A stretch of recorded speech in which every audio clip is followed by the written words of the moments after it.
Hi, so I am going to make kombucha at home today, or start the brewing process. I just got a package in the mail yesterday from the Kombucha Shop because I didn't have a SCOBY anymore. So they send a SCOBY and some of the starter liquid. And then they do have kits, but I have most of the stuff that I need except for that. And then also they have a tea blend that you can buy as well. So I did get that. And they have these really cute jar covers. So I got one of those to put on my jar. I actually got two because I might do two batches in the future at the same time. I did put my 8 cups of cold water in here already, and it has, I also got this temperature gauge to help because we live on a lower level, so it's a little bit colder in here, and so that means it might take a little bit longer for the kombucha to brew. So I got that as well.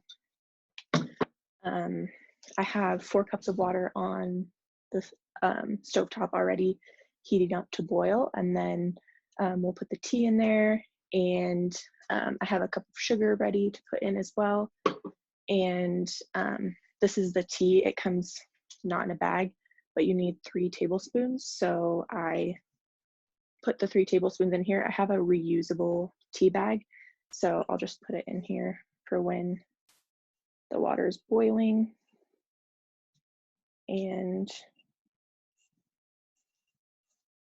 then I can reuse this tea bag next time too. So the tea's in there now, and just need to wait for the water to boil and get the tea in there. So just wait. Okay, so it's boiling pretty good now. So I will take this bag that we put the tea in and go ahead and drop it in the water. I'll also turn it off, the burner off. So, and I'll set a timer for about 5 minutes and then come take the tea bag out. Also, I did use filtered water. I have like a Brita pitcher in my fridge. That's the kind of water I used for both in the pot to brew the tea in, and then also in the container where I will be brewing the kombucha. So, okay, it's been a little bit more than 5 minutes, so I'll go ahead and take the tea bag out of the pot here.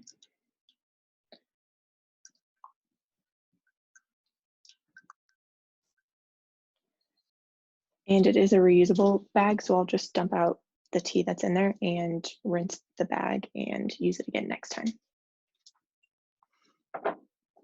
Okay. So now I have 1 cup of sugar in this bowl, so I'll go ahead and pour it into the tea. This is what the SCOBY eats essentially, which helps it ferment and make the tea into kombucha.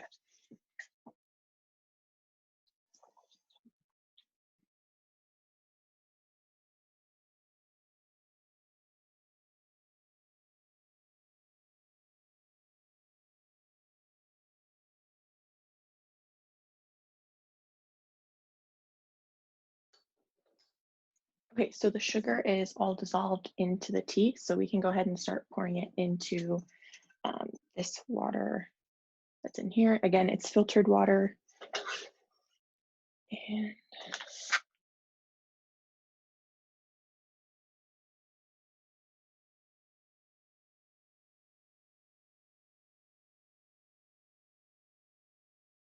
okay, so I do have this temperature meter on here, and it's saying, I'll wait a little bit, but it's saying it's about 78 degrees right now, and it needs to be, I think, under 86 or so to put the SCOBY in, because if it's too hot when you put the SCOBY in, it will kill it because it is a living organism.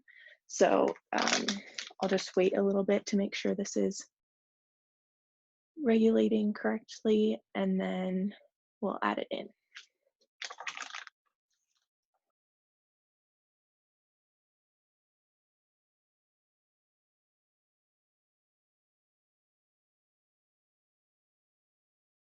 Okay, I've given it a little bit of time at just to kind of make sure the temperature is not moving.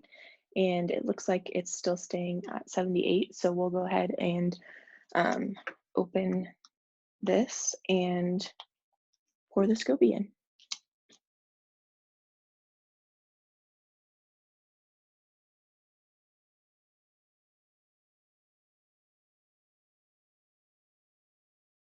Right. And I'll put this cover on. This is just to make sure nothing gets in. Like, it is sweet tea, so like no fruit flies, but also for any like dust or anything, because that can contaminate your SCOBY and make like mold grow on it. So the Kombucha Shop has these cute little covers. So otherwise you can use this, I'm not sure what material this is, but I have used this before and just put a rubber band around it. So that works too. But I will, yeah, it's still good temperature. I'll just leave this on my counter and kind of monitor the temperature. Like I said, I live on a lower level, so it's a little bit colder down here. So I might need to like wrap it in a towel or something if it's a little bit too cold. But I will just leave it sitting on my counter here. And as the temperature changes, sometimes the SCOBY can either float or go to the bottom. Right now it's close to the top. You can see it up there. And it will start growing. It will start growing another SCOBY on the top. So I'll have another SCOBY that I can start using another or doing another batch with. But that's how you get your kombucha started.